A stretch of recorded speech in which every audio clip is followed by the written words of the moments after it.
ఇలానే అక్క నేను రీసెంట్గా ఒక వీడియో చూశాను ఇన్స్టాగ్రామ్లో. ఇట్లా వాళ్ళు చాలా కోటీశ్వర్లు, చిన్నప్పటి నుంచి చాలా ముద్దుగా అమ్మాయిని పెంచి ఆ అమ్మాయికి ఇష్టపడిన అబ్బాయితోనే యూఎస్లో ఎవరికో వాళ్ళే చూసి పెళ్లి చేసి పంపిస్తే సంథింగ్ వాళ్ళిద్దరికి ఏదో గొడవ అయితే ఆ అమ్మాయిని ఉరేసి అక్కడే చంపేశాడు ఆ అబ్బాయి.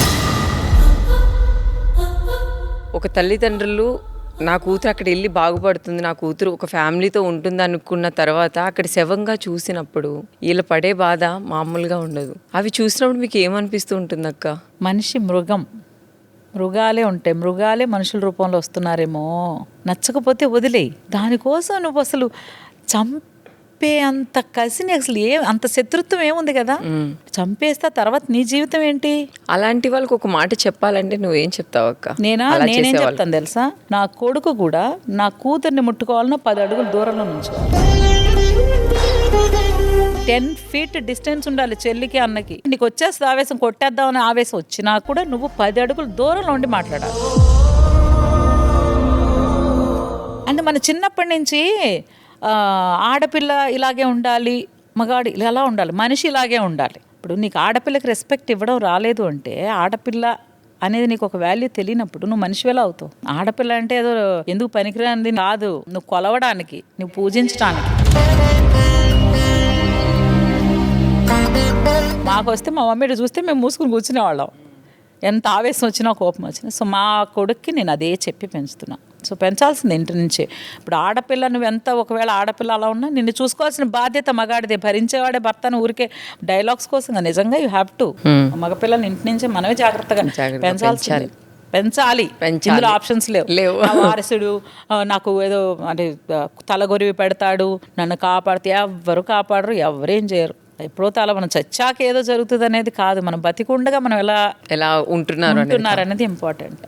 ఇప్పుడున్న జనరేషన్ కొంతమంది వైఫ్ అండ్ హస్బెండ్ అవ్వచ్చు, బాయ్ ఫ్రెండ్ గర్ల్ ఫ్రెండ్ అవ్వచ్చు, వాళ్ళని ఒకరినొకరు వదిలించుకోవాలి అనుకుంటే వాళ్ళు ఎలా బిహేవ్ చేస్తూ ఉంటారు వాళ్ళని వదిలించుకోవడం కోసం? డెఫినెట్గా ఇగ్నోర్ చేస్తారు అనుకుంటున్నా. ఇగ్నోర్ చేస్తారు, ఇల్ ట్రీట్ చేస్తారు, ఎందుకు పనికిరా అంటారు, కంపేర్ చేస్తారు, అలా ఉంటే ఇలా బాగుంటుంది, వాళ్ళు ఇలా అన్నీ అంటారు. ఇలాంటివి కదా, ఇంకేముంటాయి కదా.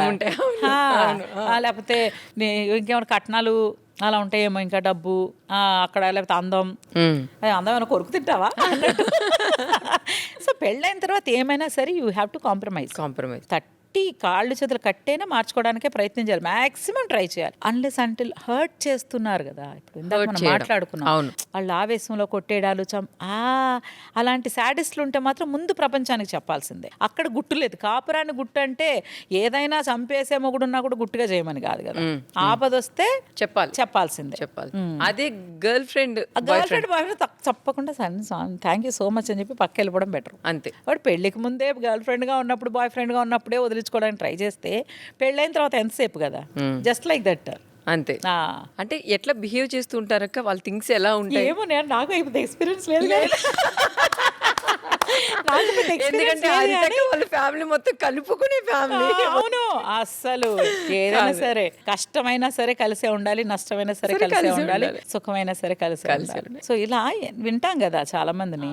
ఇందులో కూడా మా ఆయన మళ్ళీ తీసుకొస్తే మా ఆయన చెప్తారు, భార్య అంటే ఇలాగే ఉండాలి, గర్ల్ ఫ్రెండ్ అంటే ఇలాగే ఉంటుంది. గర్ల్ ఫ్రెండ్ ఎలా అయినా ఉంటుంది, గర్ల్ ఫ్రెండ్ గా ఉన్నప్పుడు ఓకే. గర్ల్ ఫ్రెండ్ భార్య అయిన తర్వాత భార్యలాగానే ఉండాలి. నేను అప్పుడు నచ్చాను, నీకు ఇప్పుడు ఎందుకు నచ్చలేదని క్వశ్చన్ చేయకూడదు. సో భార్యలానే ఉండాలి. భార్యకి ఏమేమి పద్ధతులు ఉంటాయి, ఏమేమి బాధ్యతలు ఉంటాయి, అవన్నీ నువ్వు పాటించాలి, ప్రవర్తించాలి. అలా అంటే కొంతమంది చెప్తుంటారు కదా అక్క, అబ్బాయిలు నువ్వు ఇలాంటి బట్టలు వేసుకుంటున్నావేంటి, నువ్వు ఇలా ఉంటున్నావేంటి, నువ్వు వాళ్ళతో మాట్లాడుతున్నావేంటి, ఇలాంటి రూల్స్ అన్ని పెడుతూ ఉంటారు కొంతమంది. అది పెట్టడం వెనుక వాళ్ళ ఒక థింకింగ్ ఏమంటారు? ఎందుకు ఉంటున్నావు అంటే, సారీ ఇలా ఉంటే బాగుంటుందేమో, ఇలా వేసుకుంటే బాగుంటుందేమో, ఒకసారి ట్రై చేయి అని మాట్లాడితే ఓకే. ఏం బట్టలు అవి, ఎవరు చూపించడానికి వేసుకుంటున్నావు, వాళ్ళతో ఎందుకు మాట్లాడుతున్నావు ఏంటి, కొంచెం నాన్ సెన్స్ గా మాట్లాడతాను, ఆ నిమిషం థ్యాంక్ యూ బ్రో అని చెప్పి వెళ్ళిపోవడమే. అంతే. ఎందుకు కదా, నువ్వు నా డ్రెస్ గురించి నీకు నచ్చలేదు ఎందుకు, నీకు నచ్చకపోవడం కాదు, నాకేమన్నా ఇబ్బంది అవుతుందేమో అని నువ్వు ఫీల్ అయితే నువ్వు ఇలా కాదు, కొంచెం నచ్చ చెప్పుకోవాలి అంతే. ఏంటిది అని మాట్లాడితే ఇంకెందుకు కదా. అసలు బేసిక్ అవుటర్నే నువ్వు లైక్ చేయకపోతే ఇన్నర్ సోల్ నీకు ఎప్పుడులో తెలుస్తుంది. సో ఫైనల్ గా చాలా చాలా చాలా మీ దగ్గర నుంచి నేర్చుకున్నాను. ఎన్ని ఇయర్స్ తర్వాత మా హరితక్కని ఇంత దగ్గరగా ఇంత క్లోజ్ గా హ్యాపీగా హెల్దీగా మాట్లాడుకున్నాం. మీకు ఎలా అనిపించింది? మీరు వెళ్ళే ముందు ఫైనల్ గా ఒకటి అడుగుతా, మన లైఫ్ లో ఎలాంటి పర్సన్ ని మనం వదులుకోకూడదు? ఎలాంటి పర్సన్ వదులుకోకూడదంటే నిన్నుగా ఇష్టపడే వాళ్ళని. నిన్నుగా అంటే మనం రెడీ అది కాదు, నిన్నుగా ఇష్టపడే వాళ్ళని అంతే వదులుకోకూడదు. తెలుస్తుంది మనకి నిన్నుగానే ఇష్టపడాలి. Whatever you are. మనల్ని మనంగానే వాళ్ళు, మనం లేనప్పుడు ఇందాక అనుకున్నాం కదా, మనం లేనప్పుడు కూడా మన గురించి వర్షకి ఇది చాలా భలే ఇష్టం అని నేను అనుకున్నానంటే నన్ను వదులుకోకూడదు. ఇప్పుడు మనం ఎన్ని సంవత్సరాలు అయింది కానీ మనం డిస్టెన్స్ లో ఉన్న ఫీలింగ్ నాకు లేదు, మీకు లేదు. మనం రెగ్యులర్ గా కలము, ఏదైనా పండగకి హాయ్ చెప్పుకుంటాము, ఎప్పుడైనా కలిసినప్పుడు హగ్ చేసుకుంటాం. అయినా కూడా మనం షేర్ చేసుకున్న మూమెంట్స్ ఎంత ప్రీషియస్ కదా. సో అలాంటి వాళ్ళని వదులుకోకూడదు. ఎప్పుడు చూసినా నువ్వేంటిలా నువ్వేంటి అలా. మనం ఎప్పుడైనా తగ్గించి, అందరూ అంటారు నీకు తప్పులు చెప్తే కదా నీకు తెలుస్తుంది. తప్పులు సరిదిద్దు, చెప్పొద్దు, తప్పులు సరిదిద్దు అంతే. అలాంటి వాళ్ళని వదులుకోకూడదు. నాకైతే అక్క నిజంగా చాలా అదృష్టంగా భావిస్తున్నాను నేను. ఎందుకంటే హరితక్క లాంటివా అలా ఉండాలి అనుకునే రోజు నుంచి హరితక్కతో ఇట్లా మాట్లాడడం నాకు చాలా చాలా హ్యాపీయెస్ట్ మూమెంట్ ఏంటంటే, వర్షాని నేను ఈ షోలో చూసినప్పటి నుంచి I'm so so so so happy. So ఎలా అనిపిస్తుంది అక్క కిసిక్ టాక్స్ కి రావడం? బ్యూటిఫుల్ గా నాకు అసలు చాలా చాలా హ్యాపీగా.